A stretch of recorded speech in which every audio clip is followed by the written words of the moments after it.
ASUU says no plans to end 8-week-old strike, lays out an array of grievances.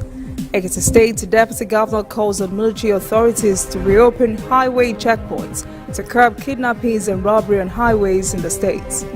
On the international scene, death toll from Indonesia's tsunami rises to almost 200. And in sports, Rangers beat USMBA.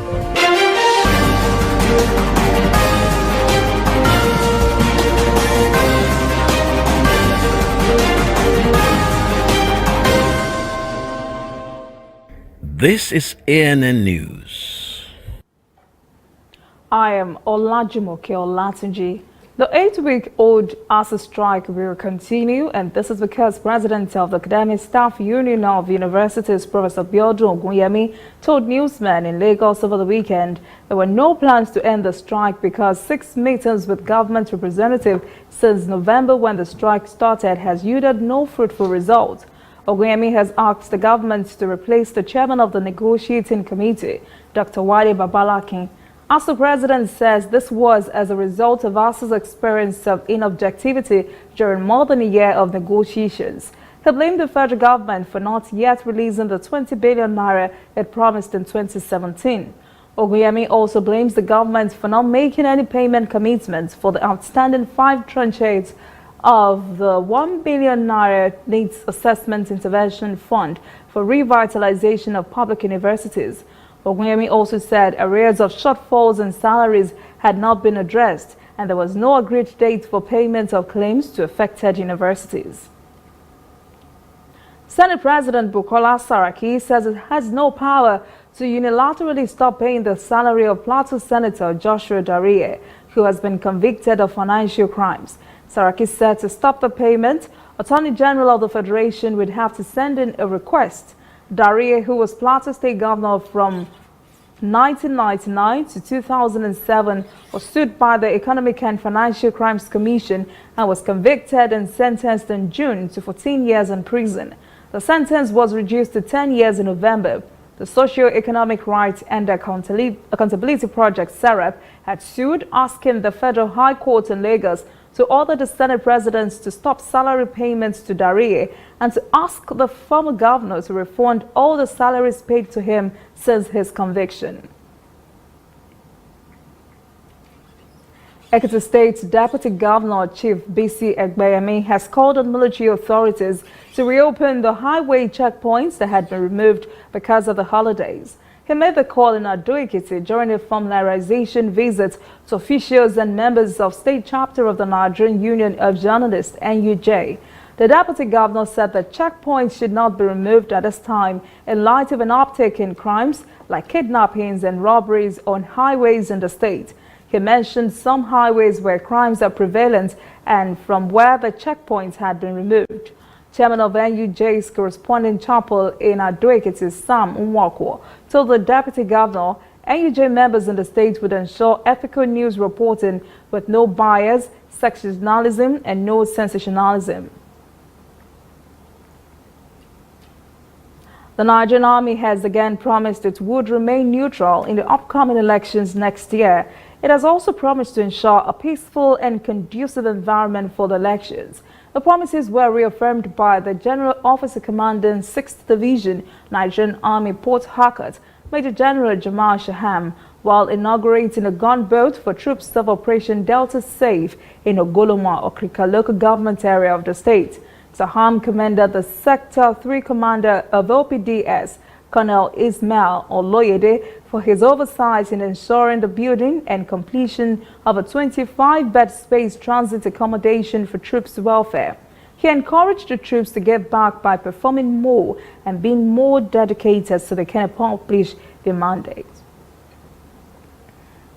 An audit report shows that an NNPC subsidiary, Nigerian Petroleum Development Company, NPDC, and 22 other oil companies owe $3.5 million gas flaring fines. The audit also showed NPDC and 4 other companies have failed to remit $47 million to the Federation account. This is royalty payments on the volume of oil they produced. All added up, they owe the Federation $49 million. The audit report was released by the Nigeria Extractive Industries Transparency Initiative on the oil and gas industry operations in the country in 2016. Nigeria maintains a 49% shareholding in the NLNG. After the NPDC fully pays back its loan, the government through NNPC would still retain its dividends from NPDC operations. To ensure the events of 2017 were not repeated in 2018, the Department of Petroleum Resources (DPR) says it has sanctioned more than 150 filling stations this year in Ibadan. DPR's operation controller in Ibadan gave the figure on Sunday at the agency's staff end of the year party. The controllers also said this year application processing had moved from manual to electric, causing improvements in efficiency and service delivery.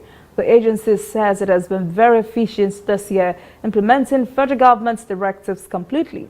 It also hinted there appears to be no plans to hike fuel prices in January.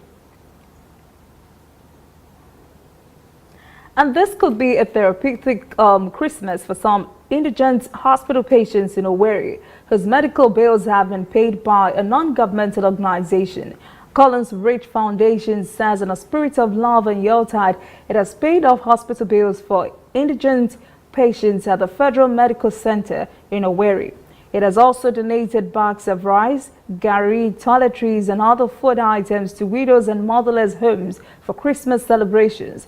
CRV founder Collins Ezenwa Ilo had called on government and philanthropic organizations to make a difference in the lives of orphans, widows and the elderly members of the society.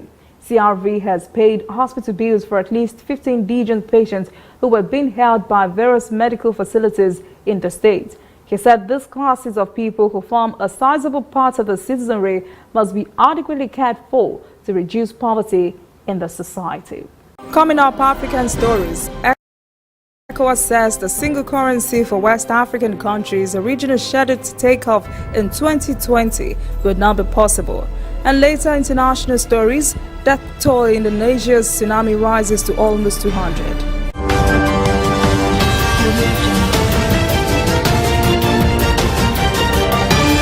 You are watching ANN.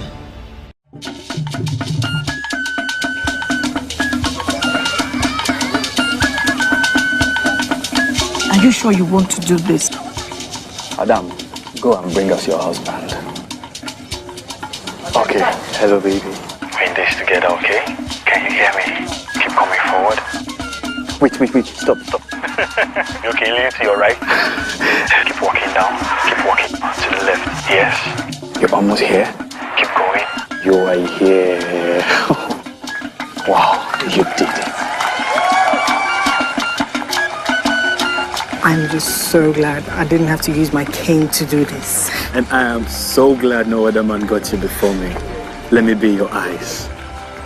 We will never stop working to give you a network you can rely on so you can enjoy life's special moments. MTN, everywhere you go. Welcome back. This is ANN News. In African stories, it appears the economic community of West African states, ECOWAS, will be unable to launch a single currency for West African countries by its original 2020 schedule. ECOWAS Chairman Geoffrey Oyama says that date would be a challenge to meet. Speaking to reporters at the end of the 54th ordinary session of heads of state in Abuja on Saturday, Oyama told journalists the necessary criteria for achieving the single currency have not been met by the region.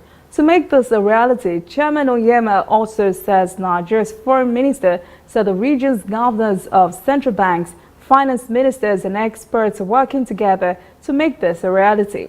Although the convergence currency idea is not moving forward as expected, ECOWAS Commission President Jean-Claude Pro said good progress has been made in efforts aimed at free movement of persons in the region through the use of ECOWAS biometric identity card, which has been adopted by 3 countries. Fully adopted by other ECOWAS countries, Bro says it will promote security and would improve chances of achieving a single currency. The Ghana operators are raking in lots of business from the Congo elections that were once again postponed by a week. Many printing orders are being given to Ugandan businesses by candidates running in the DR Congo elections that would now take place next Sunday. The winner will take over from incumbent President Joseph Kabila, although his second and final term ended 2 years ago. Kabila had stayed on. The first campaigning in the DRC has meant a lot of works that require extra hours by Ugandan traders to get campaign materials printed and delivered.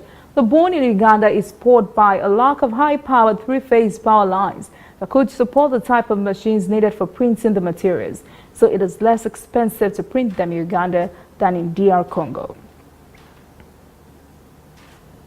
Membership of the Asian Infrastructure Investment Bank, AIIB, have grown to almost 100 after 6 more countries, Ghana, Libya, Morocco, Togo, and Serbia, were approved as members.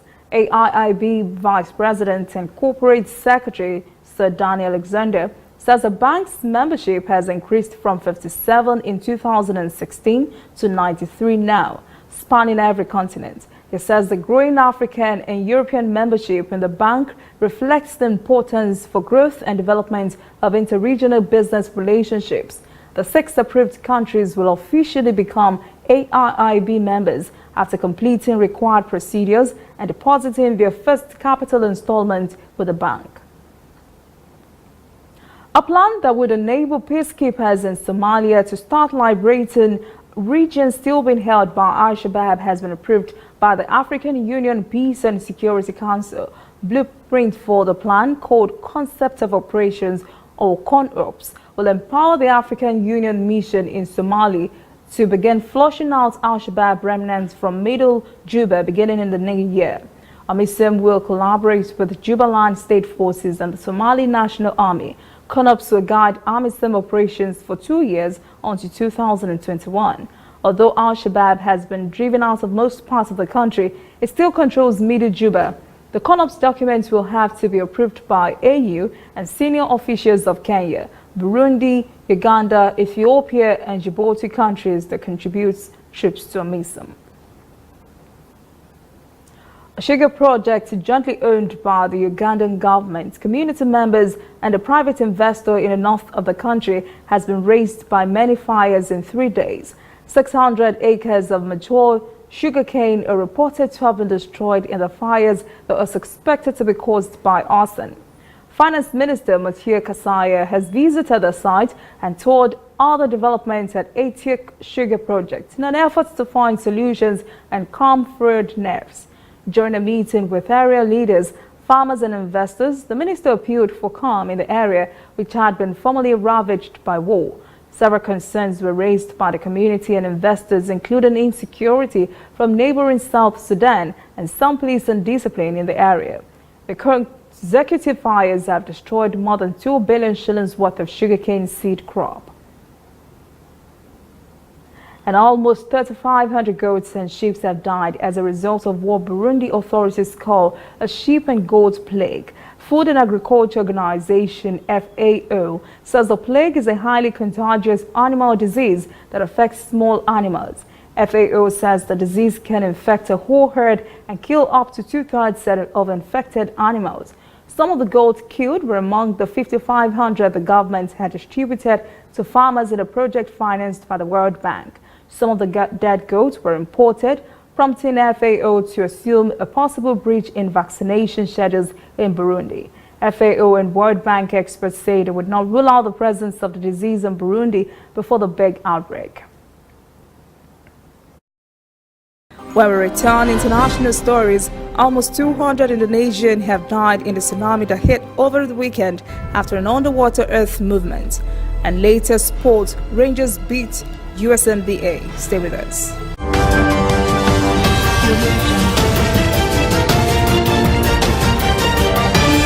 You are watching ANN. If you know fit go internet or follow for Twitter, you know fit snap photo send or get it photo send. Now because you dey use Palasa, your phone no dey answer.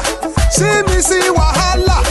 My brother, go get smartphone, yeah. Drop that Palasa phone. Phone wey no go for your hand, yeah. Drop that Palasa phone. Phone wey no fit take selfie. Drop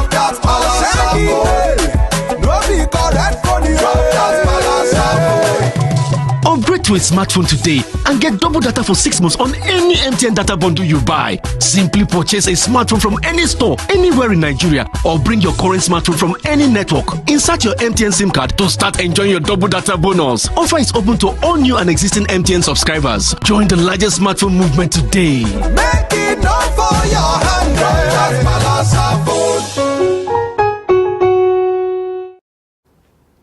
Welcome back. This is CNN News. Now to international stories.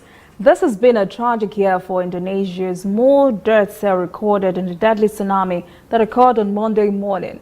More than 280 persons have been confirmed dead, with authorities predicting that the number could rise as disaster teams found out in villages and coves along the Sunda Strait, about 60 miles from Jakarta. Rescue workers have stepped up efforts to reach many areas affected by the deadly tsunami that hit an Indonesian strait. Authorities have warned tourists and residents in coastal areas around the Sunda Strait to stay away from beaches until Tuesday. A high tide warning is in effect. Cuba's National Assembly has approved an update of the country's constitution, which is the final step before a national referendum expected to approve the new charter in February. The draft new constitution, which has 229 articles, will replace a Cold War-era version and also maintain the Communist Party as the country's guiding force and the state's dominance of the economy. The document also legitimizes private businesses, imposes age and term limits on the presidency. One controversial revision of the elimination is an article that recognized matrimony as the union of two persons as opposed to the union between a man and a woman, as in the 1976 Constitution. Brett McGurk, U.S. Special Presidential Envoy for the Global Coalition to defeat the so-called Islamic State, has quit the Trump administration over the president's decision to pull out American troops from Syria. Before Trump's announcement, he had insisted that the U.S. would continue working against IS in Syria. Trump has described McGurk's resignation as a nothing event. 45-year-old McGurk is an experienced diplomat who was appointed to his current role in 2015 under the Obama administration. In his resignation letter, he says IS militants in Syria were on the run but not yet defeated. He said withdrawing U.S. forces from Syria would create the conditions that gave rise to Islamic State. U.S. President Donald Trump has announced he would replace Defense Secretary James Mattis with Deputy Defense Secretary Patrick Shanahan in an acting capacity. Mattis resigned over policy differences and offered to stay in his post for 2 more months. Trump announced Shanahan's appointment in a tweet, calling the former Boeing company executive very talented, and said that he had a long list of accomplishments. Mattis resigned last Thursday, a day after Trump overruled his advice against pulling U.S. troops out of Syria. Mattis told Trump in his resignation letter he was leaving because, quote, "You have a right to have a Secretary of Defense whose views are better aligned with yours," end quote. Mattis said he would stay through February to ensure an orderly transition. Former Pakistani Prime Minister Nawaz Sharif has been sentenced to 7 years in prison for corrupt practices. The verdict came after Sharif was removed from power last year over corruption allegations. He has denied any wrongdoing. Sharif is accused of possessing assets beyond his known sources of income and was arrested after the ruling was announced. He can appeal the verdict, on which he was also fined $25 million. The same court acquitted him in a second case. Sharif was sentenced 10 years in prison in July over the purchase of luxury apartments in London. He appealed that sentence and was released on bail in September, along with his daughter and her husband, who were co-accused in the case stemming from documents leaked from a Panama law firm. Still ahead, sport. Rangers of Nigeria beat USMBA of Algeria. Stay with us.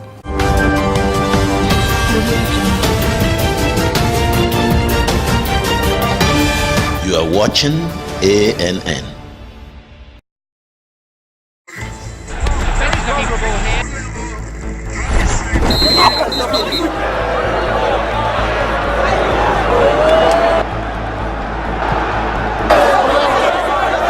Super ASUU. MTN gives 2,000% bonus for reactivating your MTN SIM.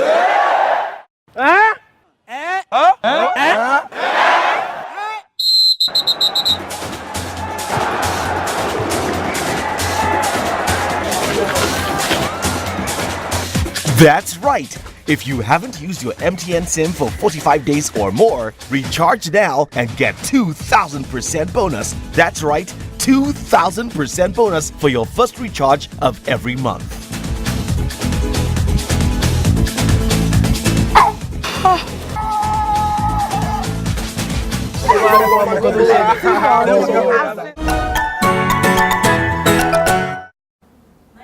Welcome back. This is CNN News and Sports. Rangers Club of Enugu have reached the CAF Confederation Cup playoffs with a 2-0 home win over Algeria outfit USMBA. Silas raised his goal tally to 3 in the second-tier Africa competition this season by scoring early and late in the first half in Enugu. Rangers, whose lone CAF title came 41 years ago, qualified 2-0 on aggregate, having drawn 0-0 away last weekend in the first leg of the round of 32 tie. Congratulations to them. And finally, striker Odion Ighalo is optimistic the Super Eagles will be in top shape when the 2019 Africa Cup of Nations kicks off next year. The Super Eagles have qualified for the competition but play Seychelles and Nigeria in March in their final group fixture. Africa's football governing body CAF will name a new host, with South Africa and Egypt putting forward bids to host the rest of Africa next summer. That's CNN News this evening. Thank you very much for watching. I am Olajumoke Olatunji.